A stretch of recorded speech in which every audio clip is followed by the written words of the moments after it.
Na mtazamaji, kwa taarifa hizo za michezo ndipo nakamilisha taarifa zetu za KTN leo Jumatano leo. Jina langu ni Sam Amani, ila nikuache mikononi mwa Dennis Aseto akiwa kule Karen. Nikumbuka amefanya mahojiano ama anafanya mahojiano na aliyekuwa naibu rais Rigathi Gachagua ambaye vile vile ni kiongozi wa chama cha DCP na mmoja wapo wa vigogo katika muungano mpya wa upinzani. Aseto, kazi kwako. Naam, Sam Amani, ni kweli tutakuja mbashara tukitoka hapa Karen nyumbani kwa DCP party leader Rigathi Gachagua, tukikuwa na mazungumzo kadha wa kadha, tukizungumzia mambo tofauti, tukianzia na zile chaguzi ndogo ambazo zilifanyika hapa nchini. Ilikuwaje hizi na mambo mengi, tukizungumzia pia education, healthcare, security of the country, talk about debt in the country, corruption, and how Kenyans are going to Christmas, because Christmas is around the corner. As stated earlier, these are conversations that we'll be having with DCP party leader Rigathi Gachagua, former deputy president and key principal in the united opposition. Just how united is the opposition? Part of the conversation that we'll be having right here. Bwana Rigathi, welcome as we continue to have these conversations. It is what Kenyans want to hear. What happened in the by-election? It is as we even go deeper to just find out about what is his view on the by-election that happened. Does he trust IEBC? Do Kenyans trust IEBC? And even as we proceed towards 2027, what needs to be fixed? What must be done? Will they be going to the courts? How will they be having these discussions? Bwana Rigathi, karibu as we continue to have these discussions right here from his premises in Nairobi. Yes, Dennis, how are you? Welcome. It's been a while. Karibu sana. Yes. Uko salama lakini? Salama, nashukuru, sijui. Mimi niko salama. Niko mzima. Nashukuru kukuona. Thank you. Yes, so Bwana Gachagua, welcome to this conversation that we're having. It is exclusive on KTN. And even as we start to have this discussion, right, we are just off the by-election, and the DCP managed to garner 3 seats. You know, you've said it is a party that has been there for 7 months and has performed well. But if we, on the converse, we look at other positions, better not, it was expected that DCP or the united opposition would win Malava and Margarini as well. But just what's your view on the by-election? How would you rate it, as well as how would you rate IEBC? Thank you very much, Dennis, and most welcome. I'm very glad to have KTN here with me tonight. Your station has gained a lot of respect from the people of Kenya because of being objective and telling Kenyans as it is. Your sister newspaper, The Standard, is now the newspaper of choice because of good editorial policy, of being very objective, being straightforward and telling the people of Kenya the truth. And I want to encourage KTN and The Standard to continue, because objective journalism is good for our democracy, it's good for our country. So I'm very happy to have you here. We have come from by-elections. That was a small dance. The main dance is here to come. And you know, there is a saying that you don't want to dance yourself lame before the main dance. I am more concerned about the main dance, the one for 2027, the general election. The by-elections have come and gone, and they don't reflect the political situation in the country, really. Malava was a sham, Bere was a sham. It was not possible to have a free and fair election in those two constituencies because of the level of violence by the state and goons. In Malava, some people are even they silted their stomach and removed intestines. Some areas, skulls were broken and they removed the brain. And there was just too much violence in Malava and voter suppression. In areas where Seth Panyako was strong, goons under the supervision of police unleashed terror on the people of Malava. And even the candidate, Seth Panyako, was beaten up by police and goons. And IEBC is just quiet. I saw them the other day do a post-mortem, and the chairman never even made any reference to the level and amount of violence that was seen in Malava. The same way in Bere. We saw a cabinet secretary take over a polling station, beat up personally in a company of police and goons, overran a polling station, beat up the agents, beat up the clerks, the presiding officer, and went ahead to stuff ballots into the ballot box. And the IEBC is unconcerned. And in Narok, myself, I was met with a lot of violence by police on the 24th, during the last day of the campaign. Despite us having a scheduled rally in Narok town, the police barricaded all roads leading to Narok to stop me from getting to Narok to campaign for my candidate, Douglas Maskonde. But as it were, you know, I'm a villager. And a villager in his normal environment is very good. So I know my way around the villages. And the Maasai are also very good villagers. So with the help of the Maasais, they were able to map some routes for me to get to Narok from Ntulele. And I got to Narok in a helmet because stones were raining on me.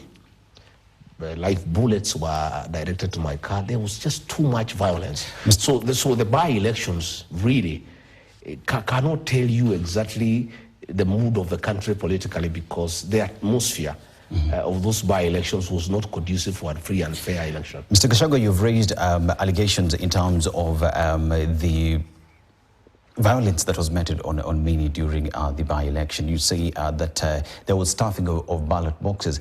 And with this, one would hope that you would take these complaints to court or raise them with IEBC. I think have you raised these with IEBC? What is their response? Are you going to court to challenge the elections in areas where you say there are problems? I personally, where I had candidates for DCP, I'm not going to court. I put 5 candidates, one in Magarini, and we performed very well. We were credible second. Despite the irregularities, I think we did very well, and I'm happy with the outcome. I had a candidate in Purko Ward in Kajiado, a seat previously held by ODM. UDA was number 1. We came very close by, and ODM was a distant third. And I think we did very well. In Narok town, despite the violence, despite the voter suppression, despite voter bribery, and making it almost difficult to carry out the by-election, DCP won and beat everybody hands down. Again, we beat ODM, UDA, and all those other parties in Kariobangi North, in Nairobi, as cosmopolitan area. Again, we did very well in Kisa East, in Quisero constituency in Kakamega. I think ODM was number 9, UDA was number 10. We emerged victorious. And what it means is that, you know, since we formed DCP was formed just the other day. It's only 7 months old. It's a very young party. But out of the 24 by-elections, we won 3. And to shame our detractors, William Ruto and company, they have been spreading propaganda that DCP is a tribal party, it's a party for the mountain. We won in Quisero. Quisero is 600 kilometers from the mountain. There are no mountain people who live in Kakamega. It's the Luya nation who live there. We won here in Nairobi in a cosmopolitan environment where all communities are. We won here in Nairobi.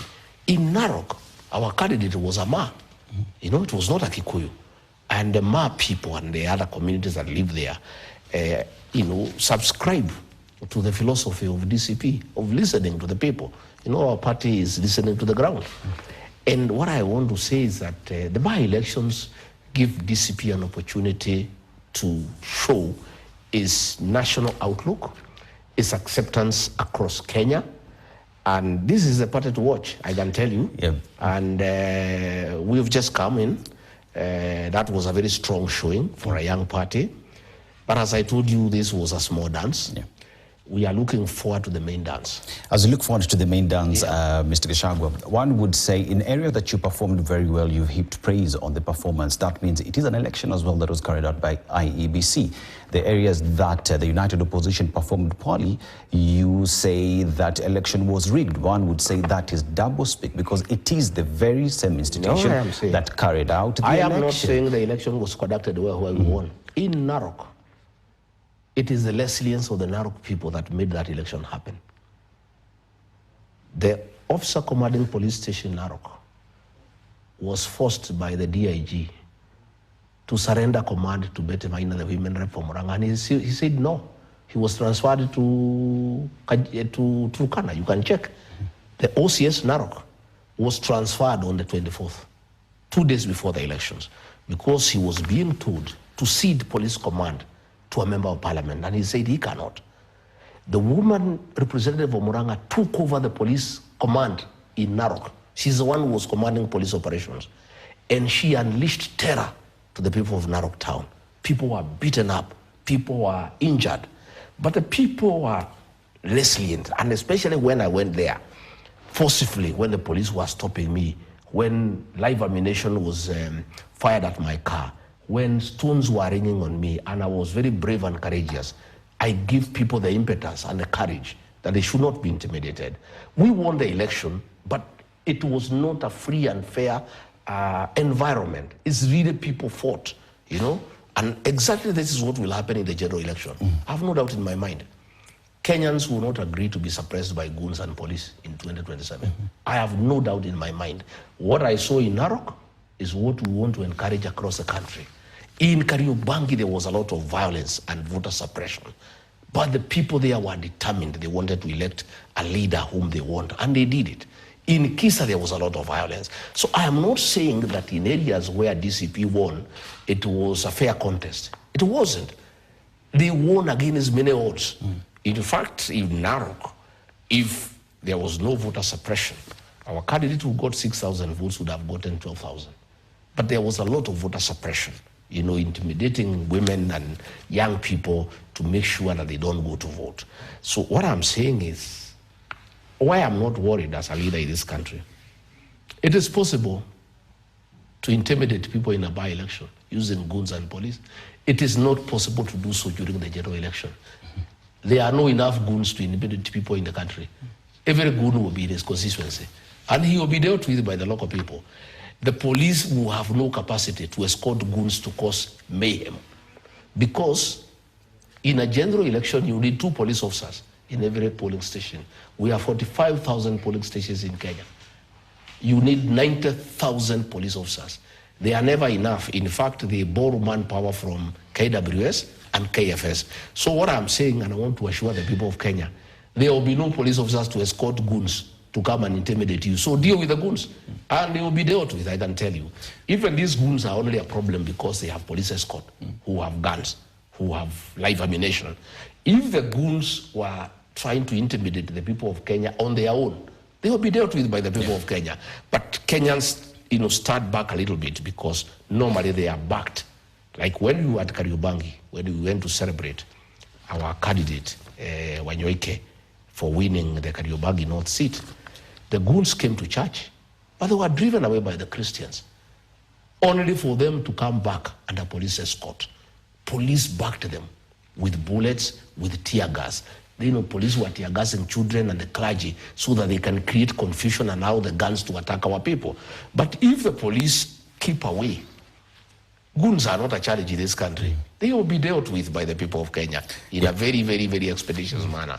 So I want to assure the people that what they saw during the by-election is not possible in a general election. Nobody has that capacity during a general election to cause mayhem, to intimidate people, to do voter suppression. I can tell you the people of Kenya will make sure that voting is orderly, there is no disruption, there is no voter suppression, there is no interference. The people of Kenya will do so. Mr. Gachagua, you said that in areas where you participated in election and lost, you would not be going to court. And in other areas where, say, DP in Bere, that is, you've distanced yourself, whether they want to go to court, yes or no. But how then do you distance yourself from united opposition if all along you have been speaking the same language? Is it a question of where I did not have a member, it is none of my business? How then does that speak in terms of united opposition and how united it is? Every party is distinct. We are united in purpose, in terms of getting a single presidential candidate to face William Ruto. That we are united. But we are not united in the nitty-gritties and the day-to-day operations of every political party. I went to Bere to help the Democratic Party, but they are in charge of their own operations. The DP leader, Justin Muturi, has told me they are going to court, and I wish them well. And it's important that they do. Would you support him? as it goes? I don't need to support. I'm not a lawyer. I'm not a lawyer, so I cannot help. But I think they should go to court because what happened in Bere is unacceptable. From my own view, the UDA candidate would not garner more than 5,000 votes. There was a lot of voter bribery. There was a lot of coercion of elderly women and men who are recipients of the cash transfer program. About 7,000 elderly people in Mbere were intimidated by chiefs, by Nyumba Kumi, by elders that if they don't vote for UDA, their money will be discontinued. So they went to vote for that candidate under duress. And I want to tell our elderly, this cash transfer program is not a gift from William Ruto. It is money that is voted for by the National Assembly. It is appropriated. It is your right as elderly citizens to receive this money. And it does not depend on the goodwill of William Ruto for you to continue receiving this money. I want to tell them as we go to the general election, because the chiefs were caught the other day and told of the success of Bere and Malava, how the chiefs and Nyumba Kumi intimidated elderly people who received the cash transfer program to vote for the UDA candidate. And they were told to replicate the same across the country. Let me ask our people to tell their mothers and their fathers that fund, that program, is not a gift by William Ruto to the elderly people. It is a government program. These are funds that are voted for and appropriated in the National Assembly. They are from public funds, and they don't have to vote for William Ruto or his candidates for them to continue receiving that. In fact, if I'm elected president, and I think I will, I intend to increase that fund from 2,000 to 5,000 because it's not enough. In fact, other than threatening these elderly people that if they don't vote for William Ruto, he will discontinue the program, what myself I'm telling them is that we must increase that fund from 2,000 to 5,000 to be able to help the old people. And it's their right. Even when they vote for me, it's not a favor. You know, it is their right as senior citizens in this country. And these are public funds. They are not from the president. They are not from his farm. They are not from his pocket. These are public funds. So our people should not be intimidated that if they don't vote for William Ruto in 2027, as the chiefs have been directed to go and threaten them. And I want to ask them to ignore those threats. And we'll be telling them the following 1 year, the whole of 2026, where we go, we'll be telling the elderly people, please, you must cast your vote where you want. You should not be intimidated by government that if you don't vote for William Ruto or UDA candidates, that this fund where you are given 2,000 shillings every month can be discontinued. Now, so let's remain a little bit in Bere, and I want to look at a situation where, as we talk about the mountain, you have packaged yourself to be, one would say, the kingpin or the spokesperson of the mountain. And we look at the by-election and how much effort was put in the mountain, especially to win the Bere seat. But to look at the results of the by-election, and one would say, seems as if Gachagua does not have the hold of mountain, that the people have spoken otherwise, despite you coming out saying that you have mountain by your side, but results show otherwise. I am not saying, I don't want to say I have the mountain. The people of the mountain listen to me. And what happened in Bere is not a yardstick. To start with, UDA did not win that seat. I can tell you for free. Yeah? That election was buggered. UDA spent over 800 million bribing people. Ministers were there, PSs, heads of parastatals, goons. Even those people who are saying that they won, that they defeated us. Yes, they defeated us in bribing people, in stealing public funds to bribe people. That they defeated us. And they beat us hands down because, one, we cannot steal public funds. We have no capacity. We have no capacity, and we are also not thieves. Number two, they beat us in sending goons to beat their own kinsmen. That one they beat us, as we have no capacity to mobilize goons to beat our people. You know, we can't do that even if it's an election. I, Rigathi Gachagua, can never, mobilize goons to beat the people of Bere. These are my kinsmen. So what they beat us in is use of public funds to bribe people, voter suppression using goons and violence, where ministers were beating women. That's that one they beat us, we agree. But on the actual vote, they lost. And I don't want to dwell too much on it. And I also want to tell those people, William Ruto doesn't understand the mountain. And these young boys who hang around him are juveniles. They don't understand the mountain. If they took time to study the history of Mbere, they will not be all over yapping and celebrating. Mbere North is a constituency that was called Chicago. That constituency since 1992. On the presidential vote, they vote with the rest of the mountain. All other elections are a local affair because they have serious issues of clans and other local dynamics that are very unique to them. In the year 2002, Chicago, then, Mbere North, today, voted for Mwai Kibaki and a knock 98%. Nobody wanted to hear about Moi and Kanu. Yet the people of Mbere North, Chicago as it was called then, went ahead to elect Justin Muturi and Kanu in 2002.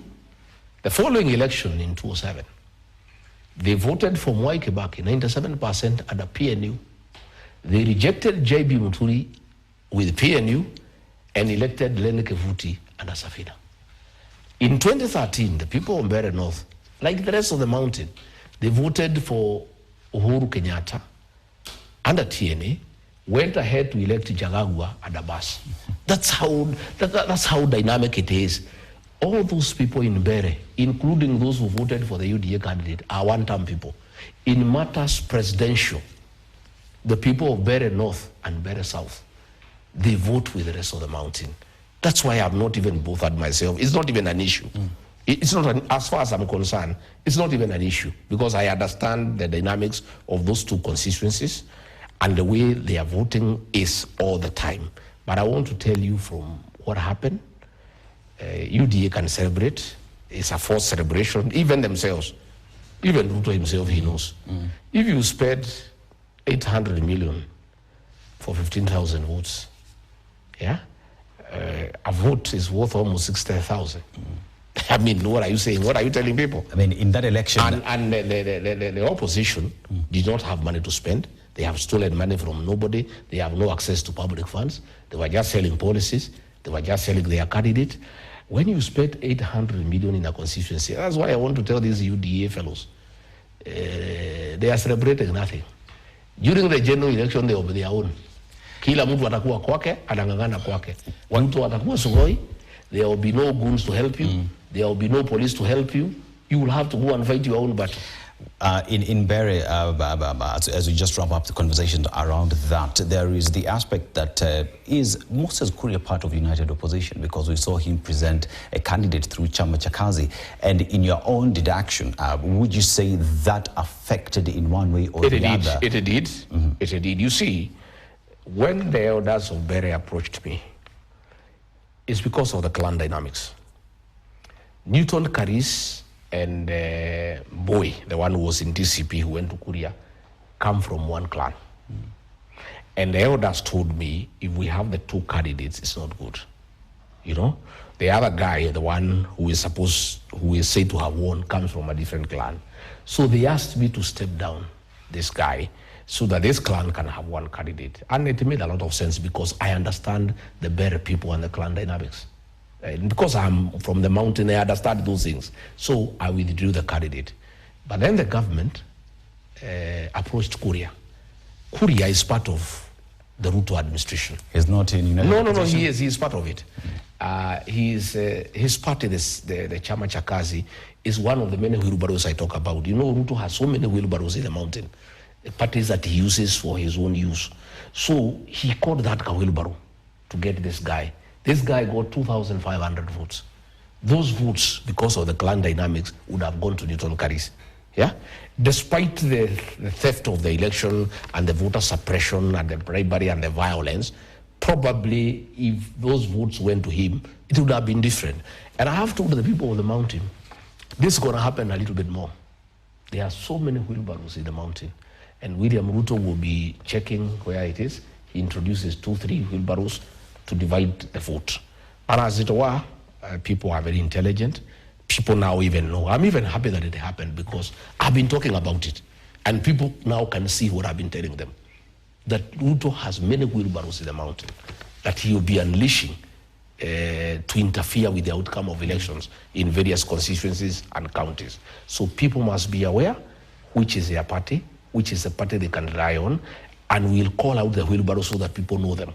When they see them, they know they are wheelbarrows. Yeah?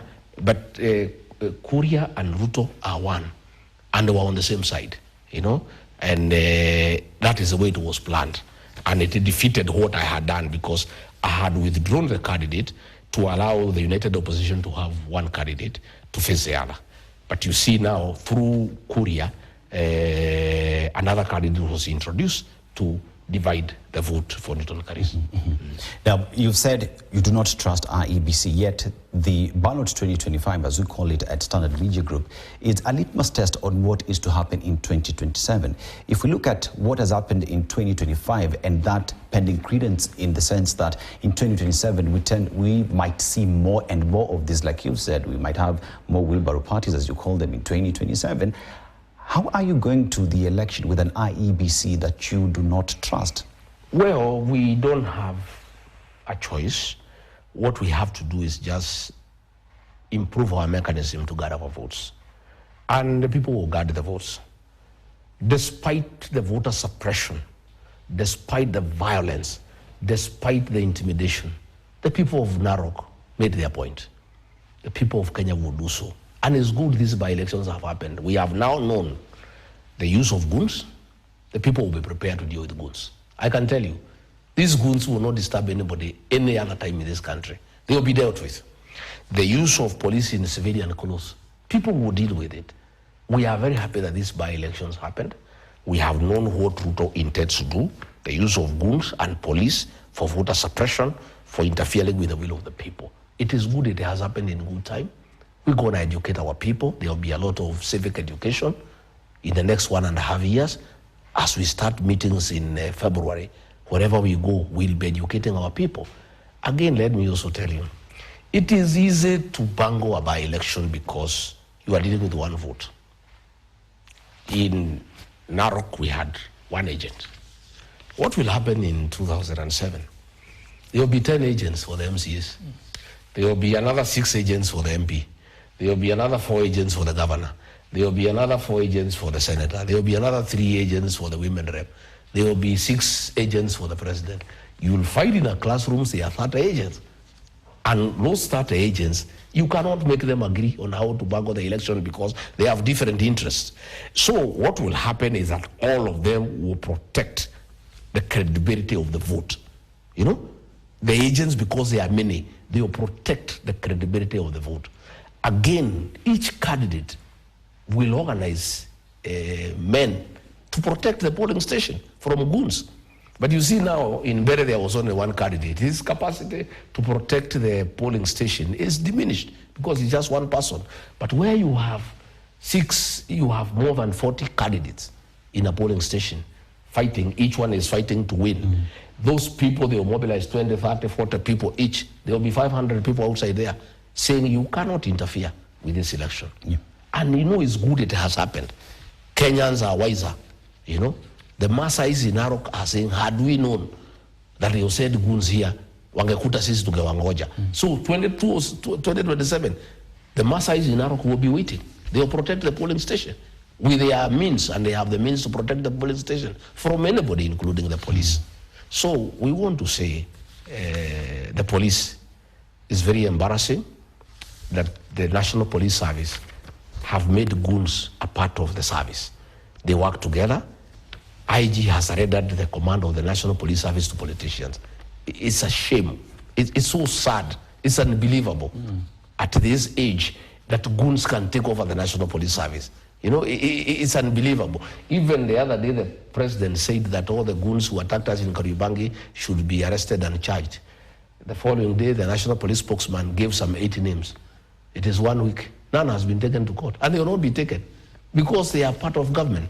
These are government goons. They were organized by the PS Internal Security. So nobody will take them to court. So the president is just wasting our time.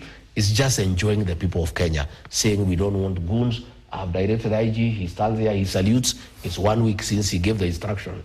The names were given, who has been taken to court. And nobody will be taken to court because these goons are part of the government arrangement to manage politics. So what will happen is that the people of Kenya will prepare themselves to deal with the goods, to deal with the police. And that is what will happen in 2027.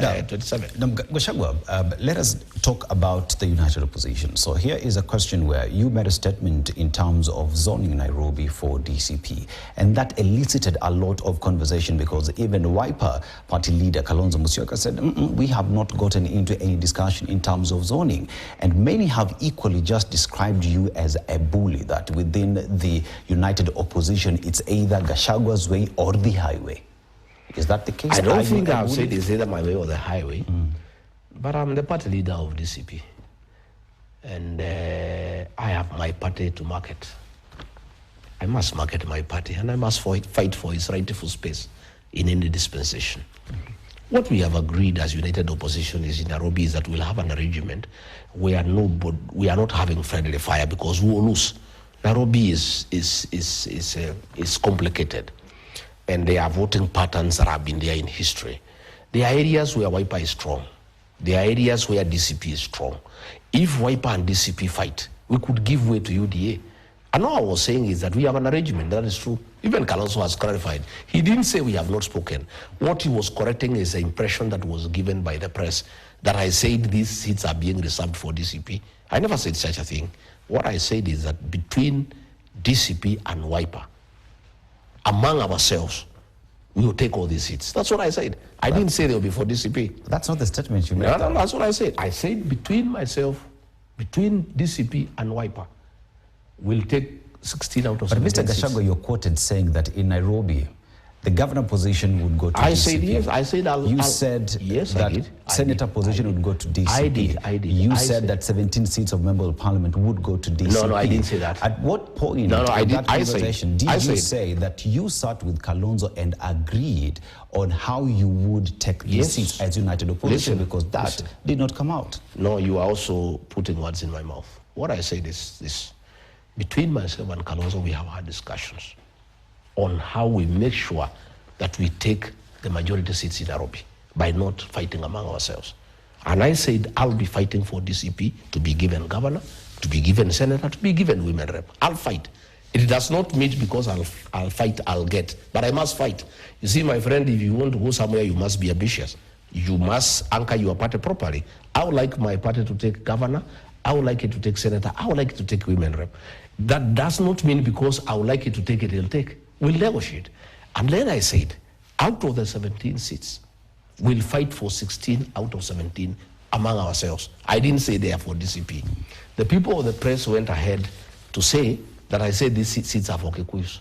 Because the press, most of it has been pocketed by William Ruto to say DCP is a Kikuyu party. DCP is not a Kikuyu party. I want a seat in Kisa, we want a seat in Narok, we want a seat in Nairobi. Nobody talked about Kikuyus in that church. I talked about DCP. And to tell me that DCP is synonymous to Kikuyu is erroneous. It isn't erroneous. It is not synonymous to Kikuyus. Kikuyus are in DCP, yes. So are many other Kenyans. So what I say, and Kalonzo has clarified, we have not agreed on who is to get what. But what we have agreed is that among ourselves, we'll go for all these seats. And it's doable because we have regional tendencies, we have previous voting patterns, and looking at it on paper, it is possible for the united opposition to get 16 out of 17. And those 16, the DCP will get its fair share commensurate to its strength and presence in Nairobi. But people want to twist what I say, that DCP will take everything, or DCP wants to intimidate Wiper. In fact, I went ahead to affirm the place of Kalonzo Musyoka in Nairobi politics. I did. I say this guy has been making ODM win all these seats, and I want this time to help me in DCP win most of them. That's what I said. So how do you say we are intimidating Wiper and Kalonzo when we are actually affirming his place and role and influence in Nairobi politics? You know, and I can tell you, for the longest, most of the seats that ODM has gotten in Nairobi is because of the support of Wiper. It is that support I'm looking for. And I have every right for my party to reach out to Kalonzo to help DCP. I mean, whom do people think I am? I should not fight for my party. I should not look for a strategy on how I can win more seats in Nairobi. I would be foolish not to do that. And I have reached out to Kalonzo, and I'll continue reaching out to him. If Kalonzo can help DCP to get 8, 9, 10, so be it. If DCP can help him get 5, 6, so be it. And I can tell you, this Nairobi is a discussion, because you must sit down. You can't have friendly fire. It is not wise, it is unstrategic. And that's all I said. And you know, I had some people say, oh, Rigathi should not give out his strategy or his secret. There is no secret. I'm an open book. Myself, I talk for the people who are my supporters. And they have every right to know what I'm planning for them. I don't want hidden cards and hidden, games. Ati tuende tukutane hapo na Kalonzo, tupanga hapo kisiri. I am not that kind of a person. Mimi tukikubaliana kitu na wewe, nasema tumekubaliana namna hii, so that my supporters know the kind of deal I'm entering them into. We are in the problem we are because we never told people what we had agreed with William Ruto. Had we told people what we had agreed with William Ruto, we will not be where we are. Rigathi Gachagua, you've mentioned about strategy.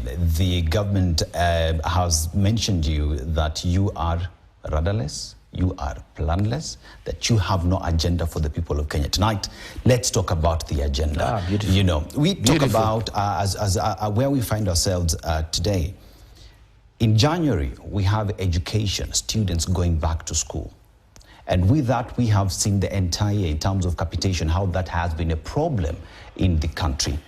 In the teachers, the JSS teachers, senior school teachers have warned that they would down tools. And as we talk about the agenda and talking about education, you say that you want to be president of the Republic of Kenya. DCP wants to form government. United Opposition wants to form government. What is the agenda on fixing everything that we see today, especially in the education sector? What promise do you have to the parents and students, children of the people of Kenya? Thank you. I'm very happy that you have asked me this question. William Ruto says we have no agenda. We have a very serious agenda. Very serious agenda for this country. And I'm happy to have this discussion tonight. And let me tell the people of Kenya before I go into the agenda. I've heard the president going every meeting saying that the problem of Kenya is tribalism. That's a lie. It's a false narrative to run away from the real issues of discussion in Kenya. We have no problem of tribalism in this country. There is no community fighting any other community. There is no community that has a problem with another community. The problems that bedevil Kenya is theft of public resources. The problem of this country is mismanagement of public resources. The problem of this country is not tribalism. It is the sale of national assets. The problem of this country is not tribalism. It is abductions and extrajudicial killings. The problem of this country cannot be tribalism. How does tribalism cause extrajudicial killings? How does tribalism cause the sale of public assets? What the president has done, because he has messed the country completely, he is creating a false narrative about tribalism and cohesion. Oh, we need to bring the country together. This country is united against theft, is united against corruption. This country is united against theft of public resources. We'll get to corruption. Let's talk about education. So what I'm saying is, the plan. As I want us to discuss the problems of Kenya, but I want to put it from onset, that tribalism is not a problem in this country. And I'm very disappointed that even very serious political commentators and very serious newspapers have actually bought the narrative by William Ruto that the problem is tribalism, so that we don't discuss the real issues of how he has messed this country in 3 years. You have asked about education. Mwai Kibaki, the third president of the Republic of Kenya, gave us free primary education. Uhuru Kenyatta came and gave us secondary school education that is free, so that education is an equalizer. Every child, despite your background, despite the ability of your parents, you have access to education to give you a springboard to be somebody in life, for yourself, for your parents, and for the country. Within 3 years, William Ruto and his government have destroyed whatever Mwai Kibaki did and what Uhuru Kenyatta did. As we speak, every child in secondary school is supposed to get 22,000. Last year, they were only given 9,000. 13,000 did not come. Most secondary schools are being auctioned because they took food from suppliers they cannot pay. You know, as we speak in January, yeah, parents have been told to prepare to pay.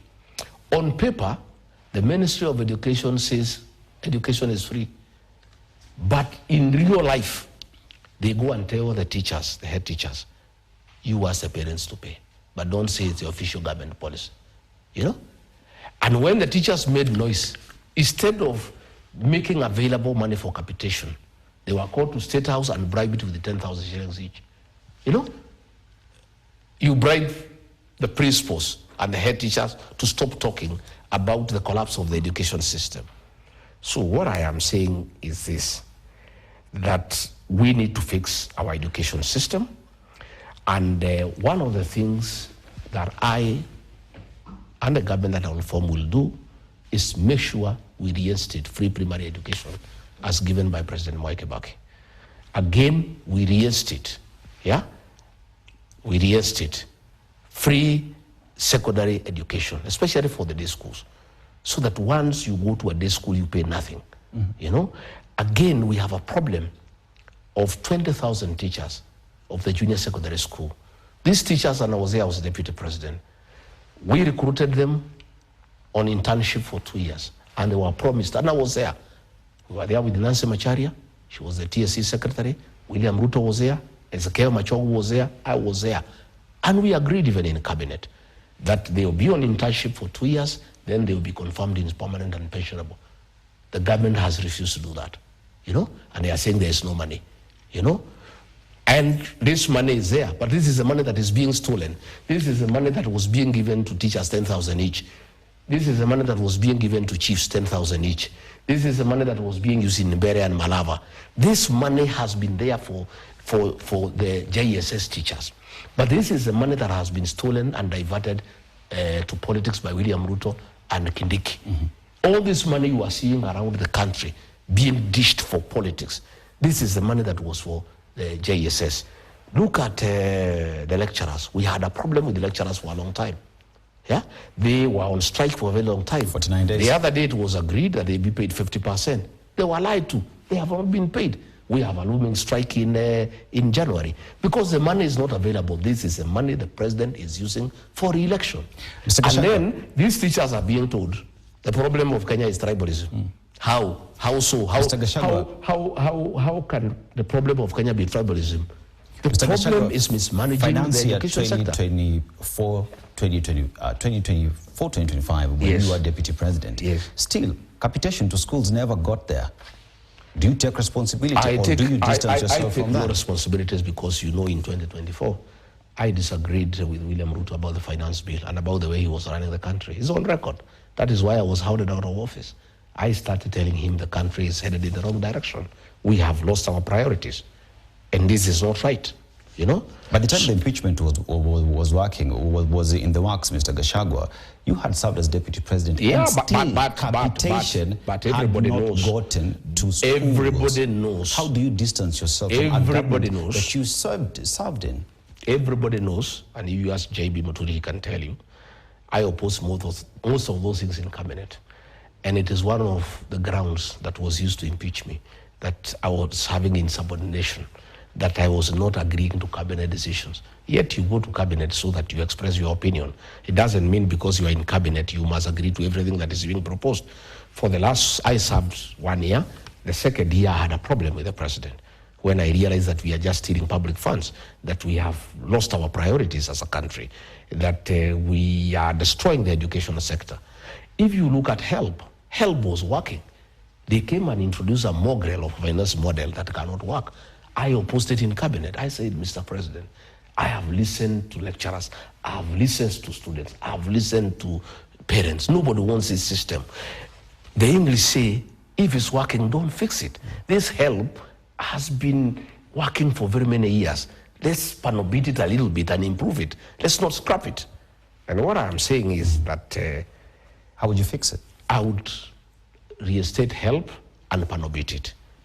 It needs a few things here and there to make it more inclusive, so that you can even include people in polytechnics, the tertiary institutions, and you also make sure that students have access to this fund, and then you create a good mechanism on how they will pay when they get employment or when they get self-employed. But you don't scrap the whole thing. It's throwing away the baby with the bathwater. And these are things that we want to do.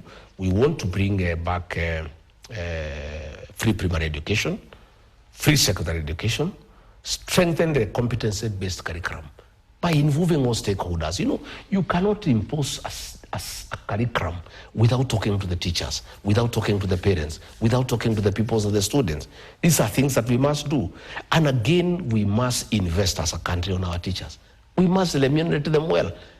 These teachers who are internship, we must confirm them to P&P so that they can also earn a dignified living.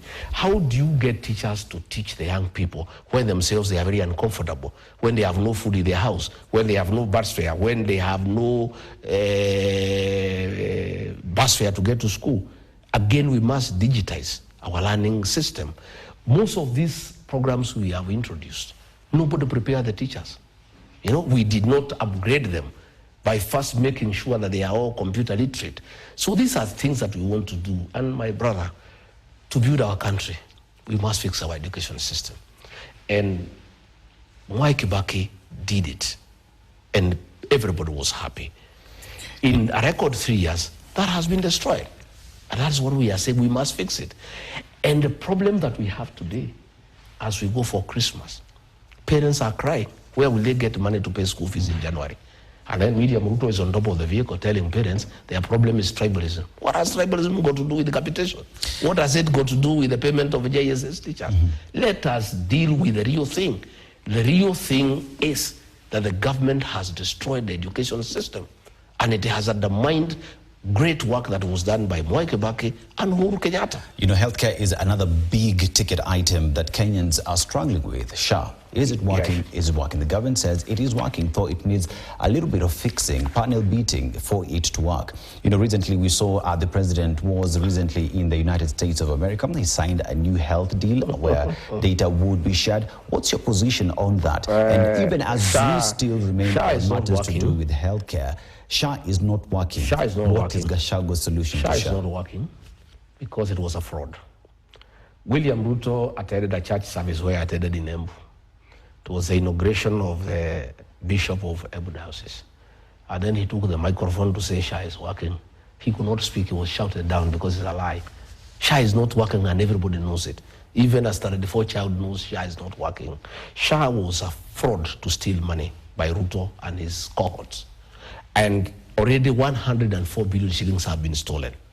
The NHIF system was working, and it needed 800 million to be upgraded into something that is functional.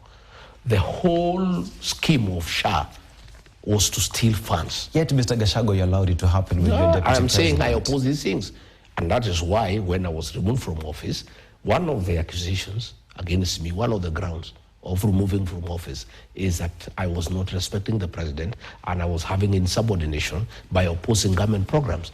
But theft is not a government program. The government that I fought for did not tell the people of Kenya that theft will be one of our programs. So I opposed theft. I did not oppose a government program. I opposed theft by William Ruto and his people. So you remember the other day, 10 billion shillings was stolen and paid to hospitals that are closely associated with CS Aden Duale. You remember on the 1st of December, Aden Duale, with a lot of drama and theatrics, gave a lot of documents to the director of criminal investigation, DCI, 1st of September. Today is, I don't know, 8th or 9th. Since that time, 3 months, nobody has been taken to court, nobody has been arrested, there has been no information. It was just drama and theatrics. Nobody will be taken to court. The whole SHA nonsense is theft of public resources by Ruto, Duale and company at the expense of the lives of the people of Kenya. That is the folly of it, you know. And they keep on sending ministers to tell wananchi that SHA is working. People just look at them, you know. People just look at them every day.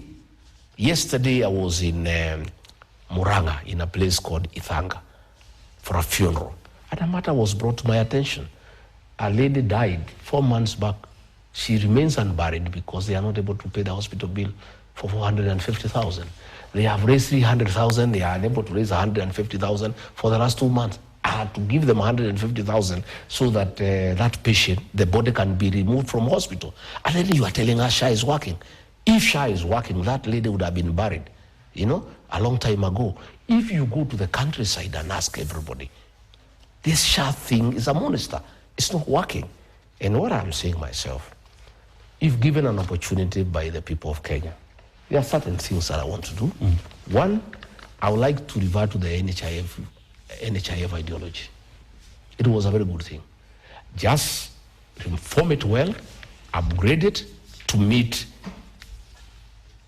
the modern times, you know. Again, Linda Mama, that was here, that was brought by Uhuru Kenyatta. We want our women to give birth with dignity. It was scrapped. I would reinstate Linda Mama. I would also like to work very closely with the private healthcare providers and the faith-based organizations, the church, the Catholic Church. They have beautiful hospitals, mission hospitals. The PCA Church, they have beautiful hospitals. We need to support the church. You know, like now, since NHIF was scrapped, they were owed billions of shillings. They have never been paid. Most of those hospitals owned by the church are almost collapsing. This is something that we must work on. Again, we must remunerate properly our healthcare providers. We must make sure that the doctors and the nurses and the clinical officers, they deal with human life. People who deal with human life are not your ordinary work. These are people who are dealing with life. These are people who need to be settled. They need to be well taken care of, and we need to have a discussion with them. We need also to expand the universal health coverage so that we make sure that the level 2 hospitals, that those are the dispensaries, and the level 3, the health centers, are properly equipped. You know, my brother, most of these cases that come to level 4 hospitals for admission and level 5, if there was proper intervention at level 1, 2, and 3, they will never get to the level 4. You know, but these cases get bigger because they don't get the proper attention. I would like to focus more on level 2. Those are the health centers, and level 3. The level 2 is dispensaries, level 3 are the health centers. I would like to focus more. And then again, the level 4, we make sure they are well equipped. And we will go a step further by making sure every level 4 hospital in the country has a ward to deal with rehabilitation of addicts. Because we have a serious challenge of drug addiction and alcoholism in this country. And the treatment of addicts is very expensive by the few health providers who are doing it from a private perspective. We would like every level 4 hospital to have a ward, you know, specifically dedicated to deal with addiction. Again, we would like to digitize, you know, our health systems so that, you know, if you saw one doctor and you go and see another because you are far away, at the touch of a button, they can get your medical history.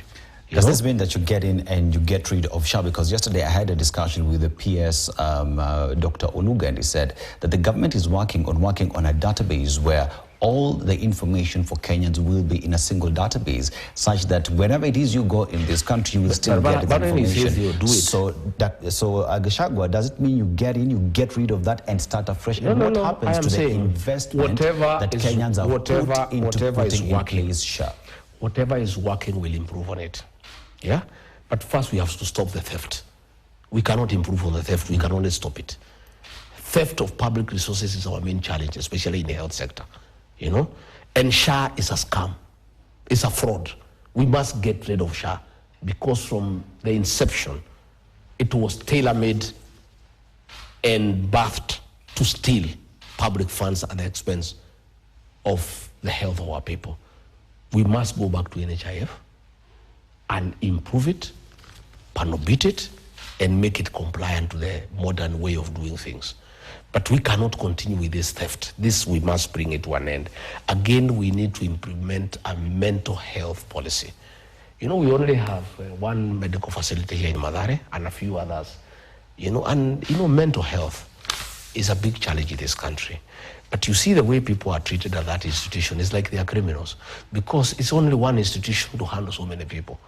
we need people to know that mental challenges is not a crime, and you should not be embarrassed about it, so that even relatives know.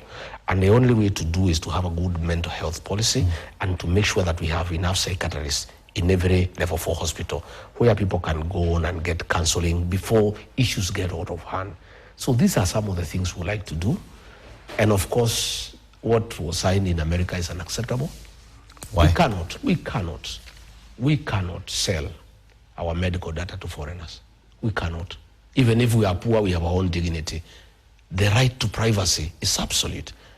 We cannot give our medical records to the Americans for their own research and analysis using our records. And I think it is very inappropriate for the president to brag that he has signed an agreement with the Americans to get some money, so that we give away our medical records. And I'm happy that Okia Mtata has already gone to court, and I wish him well, because this must be stopped. These are things that we cannot allow, that a president and a government can auction our dignity as a people.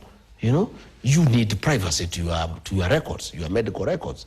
It cannot be given to foreigners. I think that is totally unacceptable. I spoke to the PS, and he talked of aggregate data that would be shared. It would not be this is Dennis Aseto who came to hospital and was diagnosed with a certain medical condition. It is a question of 10 people came to the hospital and were diagnosed with cancer, and based on that information helps the US government, who are assisting Kenyans, to know how many medical equipment Kenya needs.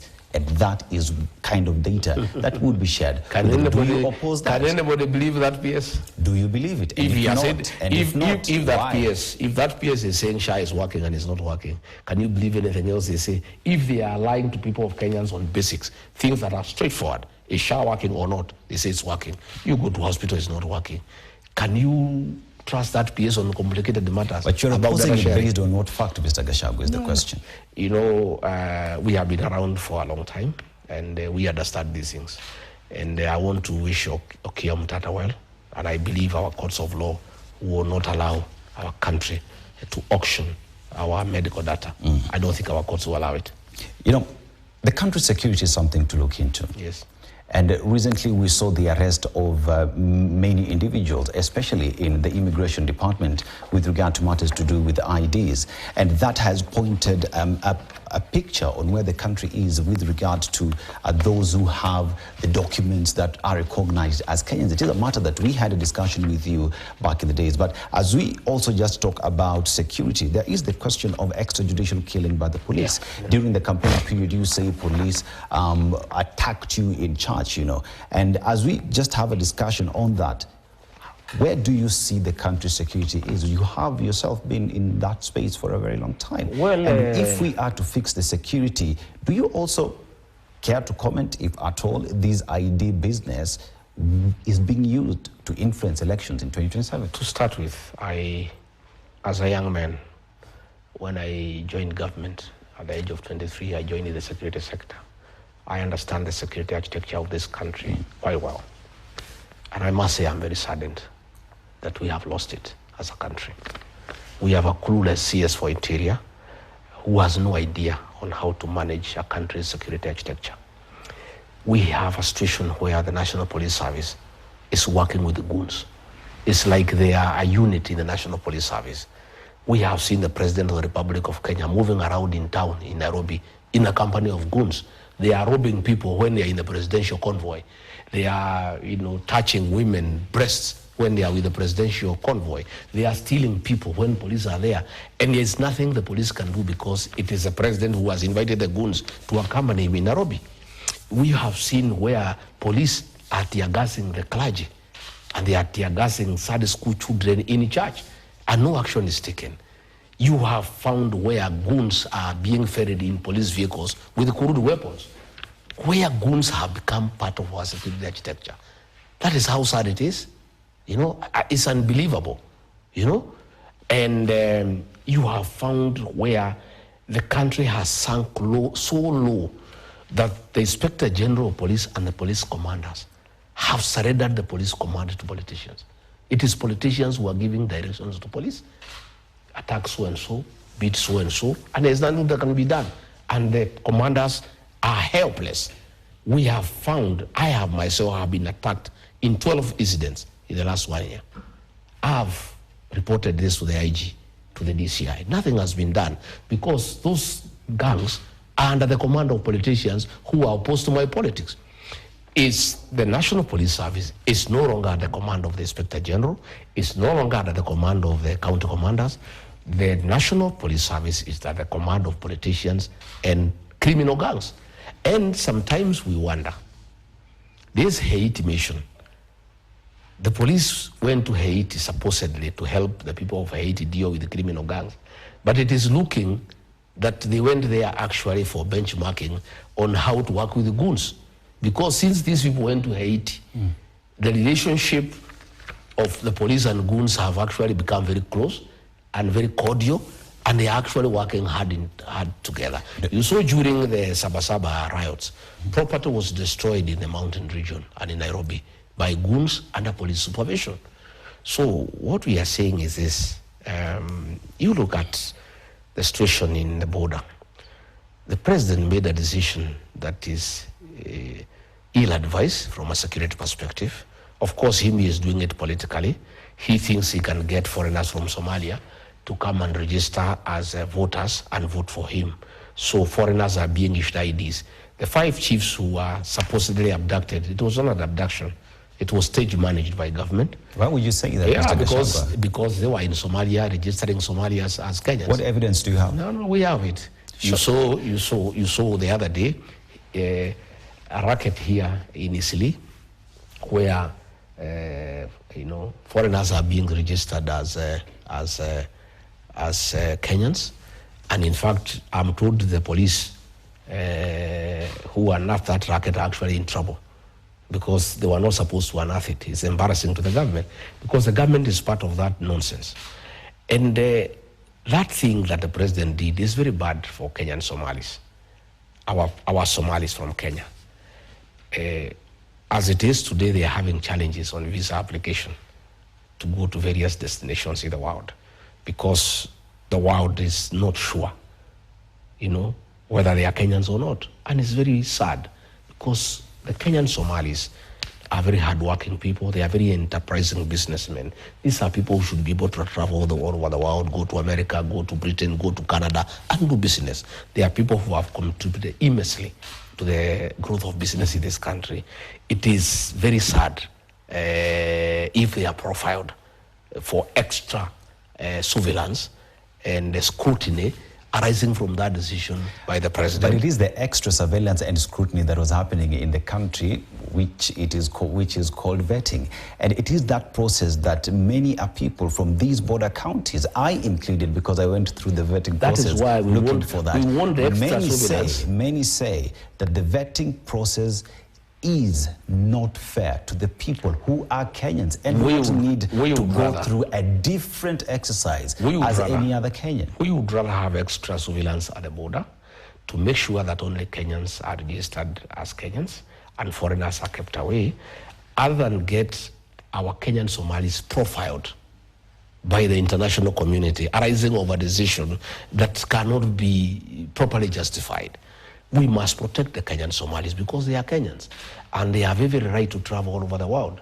And it is very sad, out of a decision that was made, that they are being viewed suspiciously. It is not right that our people are being profiled. But having said that, what I would want to do myself if elected president, the first thing I would do, day one, is recall our police officers from Haiti. They're already home? A few. Others are still there. The process is ongoing. Many have lost their lives. Many have come back with injuries. Even the one the president said he died, the body has never come home. We must make sure these policemen come here and serve the people of Kenya. How is it that people are being terrorized by criminals and cattle rustlers when our policemen are in Haiti? Why can't they come and first guard the people of Kenya? Number two, we also want to equip our police officers and give them modern equipment to fight modern crime. Train them on cyber crime, make sure that they are properly trained to deal with the modern crime as it's happening in the country. Again, these policemen are suffering a lot. This SHA nonsense has really affected them. They used to have a very good insurance cover. And if you talk to the police officers, they are really crying because they are being forced to go to SHA that is not working. Same with our teachers. You know, we want our policemen to have a very good medical scheme. We want to have a risk allowance for them because most of them suffer in the line of duty. We also want to make sure they are properly remunerated.